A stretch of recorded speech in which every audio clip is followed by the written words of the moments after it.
नमस्कार, आप देख रहे हैं DNM show public news TV का।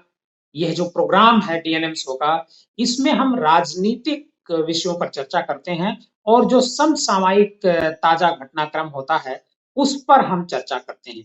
आज हम बात करेंगे हेमंत सोरेन की। क्या ईडी जो इन्फोर्समेंट डायरेक्टरेट है वो झारखंड के मुख्यमंत्री हेमंत सोरेन को आज गिरफ्तार कर लेगा? ये आज उनकी आखिरी दिन होगा जब वो मुख्यमंत्री के पद पर कुर्सी पर बने रहेंगे। जिस जो हालात हैं आज के, और जो 3 दिन से जो ईडी जिस तरीके से उनको तलाश रही थी और आज वो ईडी के सामने पेश हुए हैं, उससे तो यही लग रहा है कि हेमंत सोरेन की गिरफ्तारी तय है। अब हेमंत सोरेन की गिरफ्तारी अगर हो जाती है तो झारखंड का मुख्यमंत्री कौन बनेगा, ये बड़ा सवाल है। हालांकि हेमंत सोरेन चाहते हैं कि लालू यादव की तरह उनकी पत्नी जो है कल्पना सोरेन वो मुख्यमंत्री बने, लेकिन जो उनकी भाभी हैं हेमंत सोरेन की, उनके जो सुर हैं वो थोड़े बदले से नजर आ रहे हैं। मतलब परिवार के भीतर एक तरीके से अगर ये कहा जाए कि इस मुद्दे को लेकर एका नहीं है तो बात गलत नहीं होगी। आज के इस प्रोग्राम में दोस्तों हम चर्चा करेंगे कि आखिर हेमंत सोरेन पर जो ये ईडी की तलवार है वो क्यों लटक रही है। क्या है आखिर ये पूरा मामला जिसमें ईडी हेमंत सोरेन की गिरफ्तारी के लिए पूरा दबाव बनाए हुए है। और इसके बाद दूसरे चरण में हम चर्चा करेंगे कि आखिर हेमंत सोरेन जो वहां की जो झारखंड की जो स्थिति है, राजनीतिक स्थिति है, विधानसभा के भीतर क्या हालात हैं और लोकसभा के भीतर जेएमएम की क्या स्थिति है, और बीजेपी क्यों चाहती है कि बिहार के बाद झारखंड का वो ऑपरेशन करे। आपको पता ही है कि बिहार में जो महागठबंधन की सरकार थी उसको बीजेपी ने तोड़ दिया और नीतीश कुमार को अपने पाले में ला करके एक बार फिर भारतीय जनता पार्टी उन्हें मुख्यमंत्री बनाई है।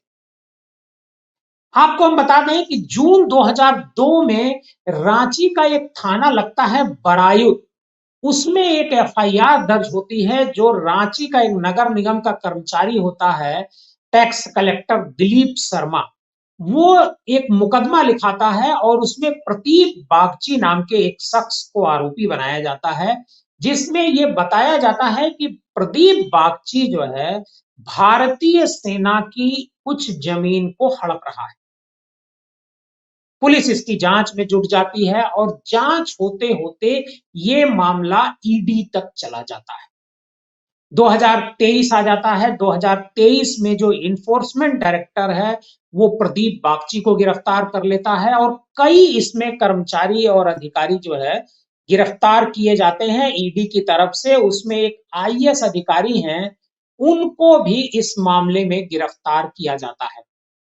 और पाया गया ईडी की जांच में कि कुछ फर्जी दस्तावेज हैं, उन दस्तावेजों को तैयार किया गया और उन्हीं दस्तावेजों के आधार पर जो है ये जमीन जो है, जो सेना की खाली पड़ी जमीन थी, उसको उसको कब्जा किया गया, उसको अपने नाम कराया गया। उसी में एक व्यक्ति की गिरफ्तारी होती है 2023 में। वो हेमंत सोरेन का नाम लेता है और वो बताता है कि हेमंत सोरेन से उसके रिश्ते हैं। इसके बाद से ईडी इस एंगल पर जांच करने लगती है कि कहीं इस जमीन घोटाले का जो मास्टरमाइंड है वो हेमंत सोरेन तो नहीं है। इसी को लेकर के हेमंत सोरेन से पूछताछ हो रही है। पूछताछ इससे पहले भी हो चुकी है और इधर 3 दिन से 10वीं बार उनको नोटिस जारी किया ईडी ने, बट वो ईडी के सामने पेश नहीं हो रहे थे। कहा जा रहा था कि ईडी के सामने पेश न होने की उनकी वजह ये थी कि अगर वो ईडी के सामने पेश होते हैं तो ईडी उन्हें गिरफ्तार कर लेगी, इसी वजह से वो पेश नहीं हो रहे थे। और करीब 3 दिन पहले जो हेमंत सोरेन हैं वो अचानक से गायब हो जाते हैं मुख्यमंत्री आवास से। कहा जाता है कि वो दिल्ली में होते हैं और गांधी जो शहीद दिवस है, गांधी जी का जिस दिन हत्या हुई थी, उस दिन अचानक वो गांधी प्रतिमा के सामने अपने पूरे लाव लश्कर के साथ प्रकट होते हैं और वहां पर वो कहते हैं कि हम तो गांधी के अनुयायी हैं। कल यानी जो 30 जनवरी है, उस दिन उन्होंने जो अपने विधायक हैं उनके साथ भी एक बैठक करी।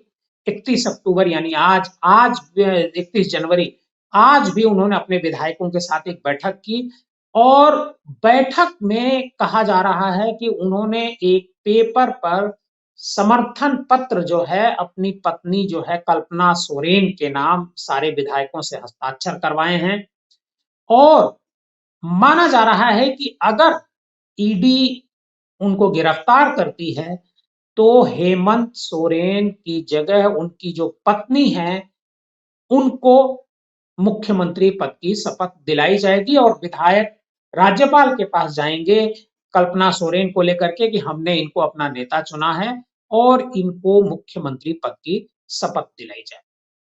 हेमंत सोरेन और कल्पना सोरेन, हेमंत तो दूसरी बार मुख्यमंत्री बने हैं। अपने पिता शिबू सोरेन की उम्र और उनकी जो तबीयत खराब होने की वजह से। कल्पना सोरेन के बारे में बताया जा रहा है कि कल्पना सोरेन उड़ीसा की रहने वाली हैं। उनके पिता बड़े कारोबारी हुआ करते थे और रांची में ही हालांकि उनका जन्म हुआ है और वो एक प्ले स्कूल है वो चलाती हैं और एक कंपनी है उसमें डायरेक्टर हैं। वो पढ़ी लिखी महिला है। हालांकि हेमंत सोरेन भी काफी पढ़े लिखे हैं।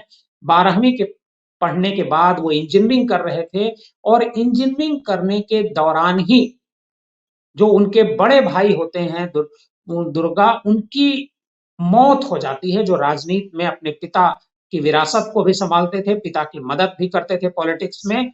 उनकी मौत के बाद हेमंत सोरेन अपनी जो पढ़ाई है उसे बीच में ब्रेक करते हैं और ब्रेक करने के बाद पॉलिटिक्स में एंट्री लेते हैं और उसी के बाद दूसरी बार उन्हें मुख्यमंत्री बनने का मौका मिला है। अब मैं आपको बताता हूं कि आखिर जो विधानसभा की स्थिति है वहां पर वो क्या है। 2020 में विधानसभा के चुनाव हुए थे जिसमें जो झारखंड मुक्ति मोर्चा है जेएमएम, जिसके मुख्यमंत्री हैं हेमंत सोरेन, उसको जो है 30 सीटें 30 एमएलए जीत करके उसके आए थे और कांग्रेस के 16 एमएलए जीत करके आए थे। बीजेपी के 25 एमएलए जीत करके आए थे जबकि 10 एमएलए अदर पार्टीज के जीत करके आए थे। भारत जेएमएम और कांग्रेस की यहां पर मिली-जुली सरकार है। जेएमएम और कांग्रेस इस बार मिल करके चुनाव लड़े थे और उन्हें जो है करीब 35% वोट मिला था, जो भारतीय जनता पार्टी से करीब 2.5% ज्यादा है। हालांकि भारतीय जनता पार्टी को भी वोट कम नहीं मिला था, उसे भी करीब 33.5% वोट मिला था। लेकिन भारतीय जनता पार्टी की जो चिंता है वो ये है कि अगर यही स्थिति 2024 के लोकसभा चुनाव में भी रहती है और 35-36% वोट शिबू सोरेन और कांग्रेस और राष्ट्रीय जनता दल तीनों का गठबंधन है, अगर उनको मिलता है तो बीजेपी की सीटें कम हो सकती हैं।